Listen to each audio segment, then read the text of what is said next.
Dan pemirsa, untuk mengetahui selengkapnya apa saja hasil pertemuan perwakilan GNPF MUI dengan pihak Mahkamah Agung. Di ujung telepon sudah bergabung bersama kami Kapitra Ampera, tim advokasi GNPF MUI. Selamat petang, Assalamualaikum Pak Kapitra. Waalaikumsalam warahmatullahi wabarakatuh. Ya Pak Kapitra, bisa dijelaskan apa saja hasil pertemuan dari perwakilan GNPF MUI dengan Mahkamah Agung tadi? Ya, saya ditunjuk sebagai juru bicara di dalam pertemuan itu. Kita diterima oleh Sekjen Mahkamah Agung dan Direktur Pidana Umum serta beberapa orang panitera serta humas Mahkamah Agung. Dalam pertemuan itu saya menyampaikan, kita GNPF menyampaikan bahwa kita minta kepada Mahkamah Agung untuk mengawasi dan menjaga agar hakim Majelis Hakim dalam perkara Basuki Cahayapurnama tetap independen dan tidak boleh diintervensi oleh kekuasaan oleh siapapun dalam bentuk apapun. Mahkamah Agung menyatakan memberi jaminan bahwa Majelis Hakim tidak akan diintervensi oleh kekuasaan manapun, oleh siapapun, termasuk oleh diri Majelis Hakim itu sendiri. Itu yang pertama. Yang kedua, saya juga kami minta kepada Mahkamah Agung agar hakim dalam memutus perkara Basuki Cahayapurnama harus berdasarkan kepada fakta-fakta persidangan dan rasa keadilan yang tumbuh di masyarakat.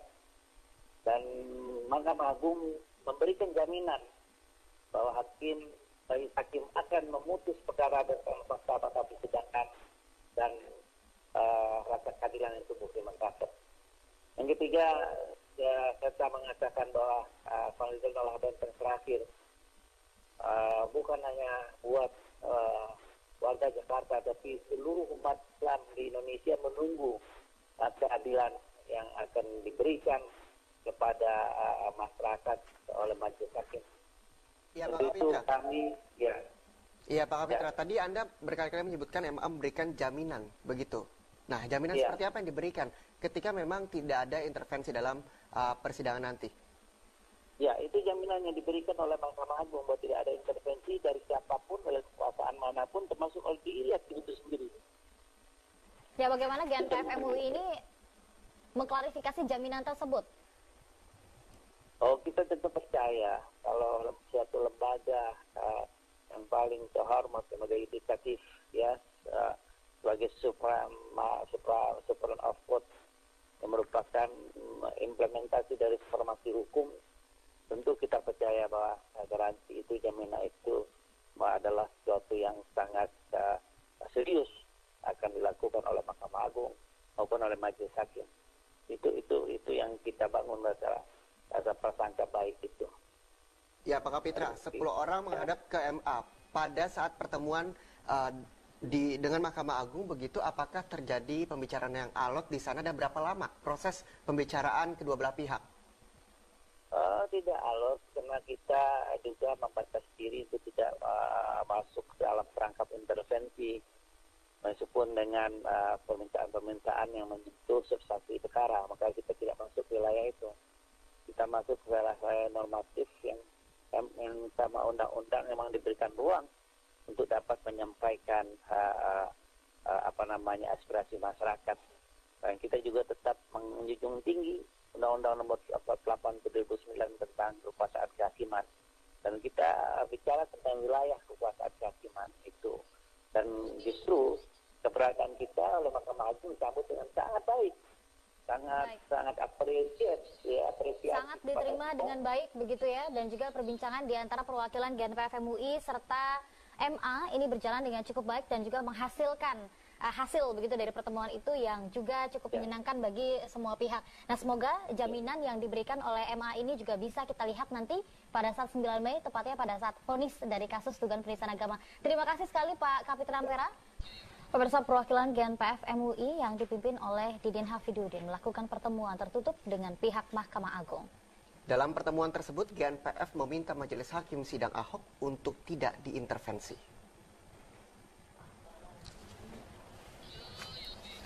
10 perwakilan GNPF MUI bertemu dengan pihak Mahkamah Agung.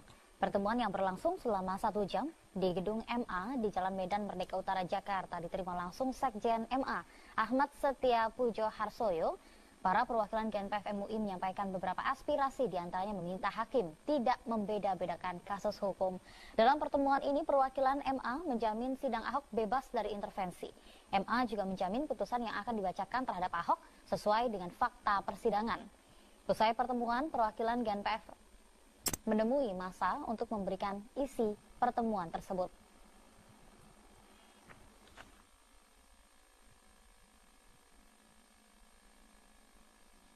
Sebelumnya massa GNPF MUI melakukan aksi 55 di depan gedung Mahkamah Agung.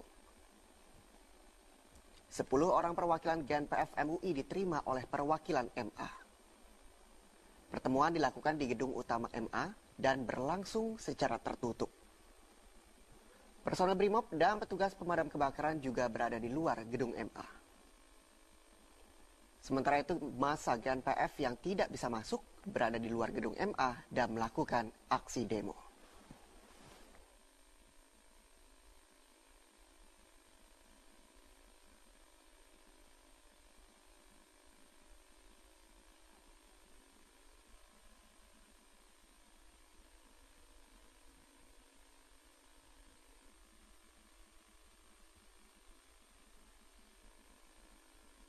Ya, pemirsa, untuk mengetahui situasi saat ini di Stasiun Juanda, kita bergabung dengan rekan Ajeng Widuri dan di depan gedung Pertamina, Jalan Medan Merdeka Timur, Jakarta, juga sudah ada Disa Amora. Kita terlebih dahulu melihat situasi di Juanda, ada Ajeng Widuri.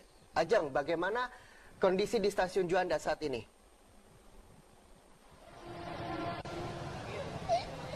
Ya, Yufi dan juga Reza, di Stasiun Juanda yang memang menjadi lokasi terdekat dari stasiun, di mana lokasi ini menjadi titik terdekat dari Masjid Istiqlal, menjadi pusat dari aksi 55 ini memang telah dipadati oleh massa aksi 55 sejak pagi tadi yang berasal dari berbagai daerah, khususnya Jawa Barat seperti Depok, Tangerang, Bekasi, Parung Panjang, dan juga Bogor. Dan memang aksi 55 telah dilakukan usai sholat Jumat tadi, kini telah usai dan para massa pun telah berangsur untuk pulang menuju ke rumahnya masing-masing menggunakan kereta komuter lain di Stasiun Juanda ini. Dan memang di Stasiun Juanda ini sejak pukul 1 siang hari tadi para massa telah mulai datang untuk pulang dikarenakan mereka ini menggunakan shift siang dan hanya mengikuti sholat Jumat saja di Masjid Istiqlal. Sedangkan pukul 4 sore tadi para massa juga telah berdatangan dan kian bertambah. Dan untuk itu PT KJJ telah menambahkan pelayanan dan ini jumlah petugasnya mengalami peningkatan sebanyak 2 kali lipat dari petugas kebersihan, petugas pengamanan, dan juga petugas loket dan juga servis passenger yang telah mengarahkan para penumpang ini dari sejak kedatangan pagi hari tadi sampai pulang hari ini untuk mengarahkan ke pintu masuk ataupun ke loket. Dan memang para massa ini semakin sore semakin ramai seperti yang ada di belakang saya ini.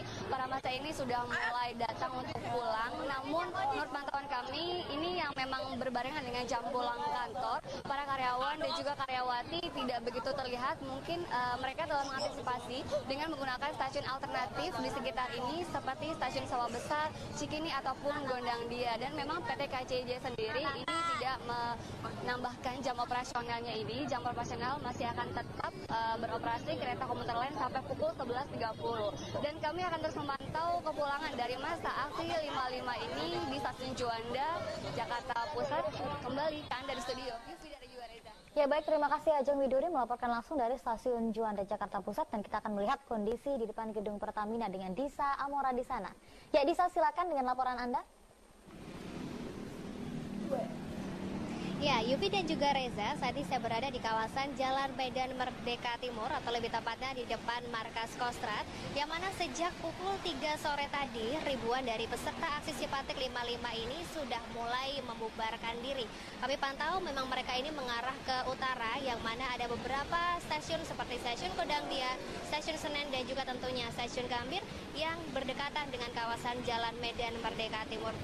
Tentunya juga ada beberapa parkir bus yang terletak di kawasan tersebut. Ini kendaraan yang juga digunakan mereka dari kawasan wilayah mereka masing-masing yang membawa ke Jakarta untuk mengikuti aksi Simpatik 55. Dan jika tadi sekitar 1 jam yang lalu kawasan Jalan Medan Merdeka Timur ini sempat dipadati oleh ribuan peserta aksi 55 ini yang hendak mengarah ke utara atau berpulang, begitu untuk saat ini sudah terlihat lengang dari mobil pribadi, sepeda motor ini juga sudah dapat menggunakan jalan kawasan Medan Merdeka Timur. Dan juga jika sebelumnya sejak pagi tadi jalan kawasan Medan Merdeka Timur yang mengarah ke Medan Merdeka Utara ini sempat ditutup dan dialihkan ke Jalan Perwira, untuk saat ini telah dibuka sehingga keadaan untuk kawasan Jalan Merdeka Timur ini ramai lancar oleh mobil pribadi ataupun sepeda motor yang juga melintas.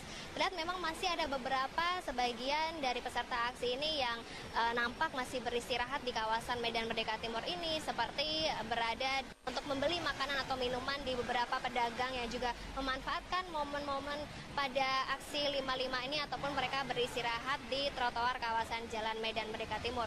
Kami himbau juga untuk Anda yang berada di kawasan Jakarta Pusat untuk hendak berpulang dari kantor Anda untuk juga memperhatikan pengalihan arus ataupun penutupan jalan yang dimungkinkan saat ini juga masih belum dibuka agar Anda tidak terjebak dalam kemacetan. Demikian Reza dan juga Yufi. Terima kasih Disa Amora melaporkan langsung dari depan gedung Pertamina di Jalan Medan Merdeka Timur. Dan sebelumnya ada Ajeng Widuri di Stasiun Juanda, Jakarta Pusat. Selamat kembali bekerja teman-teman. Dan pemirsa, lalu seperti apa situasi terkini di Masjid Istiqlal yang menjadi tempat berkumpulnya peserta aksi Simpatik 55? Kita akan segera bergabung dengan rekan Irfan Tanjung di sana. Ya Irfan, bisa Anda jelaskan kondisi saat ini di area Masjid Istiqlal? Silakan Irfan. Ya baik Yufi dan juga Reza, untuk kondisi atau situasi pada sore hari ini di Masjid Istiqlal Jakarta Pusat memang satu persatu masa ataupun peserta dari aksi Simpatik 55 sudah mulai kembali ke rumah mereka masing-masing atau membubarkan diri sejak pukul 4 sore tadi. Namun sebagian dari peserta aksi masih ada yang bertahan di Masjid Istiqlal. Dan memang sebelum mereka membubarkan diri dari Masjid Istiqlal, sebelumnya mereka mendengarkan informasi dari perwakilan 10 perwakilan yang tadi melakukan pertemuan dengan 5 perwakilan dari MA terkait dengan hasil pertemuan mereka hari ini, di mana ada 3 poin yang dibicarakan ataupun tuntutan yang tadi diinformasikan di Masjid Istiqlal, yaitu yang pertama adalah menuntut agar hakim yang menangani kasus persidangan atas kasus penodaan agama yang dilakukan oleh Basuki Cahayapurnama dapat menjaga independensinya dan tidak terintervensi dengan pihak manapun terkait dengan hasil vonis atau jatuhan vonis yang akan dijatuhkan pada tanggal 9 Mei 2017 mendatang. Tidak hanya dari 2 tuntutan tersebut, ternyata masa ataupun peserta dari aksi 55 juga menuntut agar Basuki Cahayapurnama bisa dikenakan pasal 156A dengan tuntutan penjara yaitu 5 tahun. Yang dimana sebelumnya seperti kita ketahui juga Yufi dan Reza bahwa jaksa penuntut umum telah melakukan tuntutannya kepada Basuki Cahayapurnama dengan tuntutan dengan pasal 156 dengan tuntutan 1 tahun penjara dan 2 tahun masa percobaan. Namun tuntutan JPU ini dianggap sangat ringan sekali sehingga tidak sesuai dengan undang-undang yang berlaku. Oleh karena itu masa dari GNPF MUI maupun dari ormas umat Islam lainnya melakukan aksi simpatik pada hari ini. Dan memang tadi kami sempat melakukan perbincangan dengan beberapa warga terkait dengan hasil pertemuan pada hari ini, kalau mereka akan tetap mengawal secara tuntas persidangan kasus penodaan agama yang dilakukan oleh Basuki Cahayapurnama. Dan rencananya nanti tanggal 9 Mei yaitu jatuhan vonis yang akan dilakukan oleh hakim di Pengadilan Negeri Jakarta Utara atau di Kementan Jakarta Selatan. Masa dari GNPF MUI juga akan mengikuti secara langsung bagaimana hakim melakukan vonis terhadap Basuki Cahayapurnama atas kasus penodaan agama yang dilakukan oleh Basuki Cahayapurnama. Yufi dan Reza.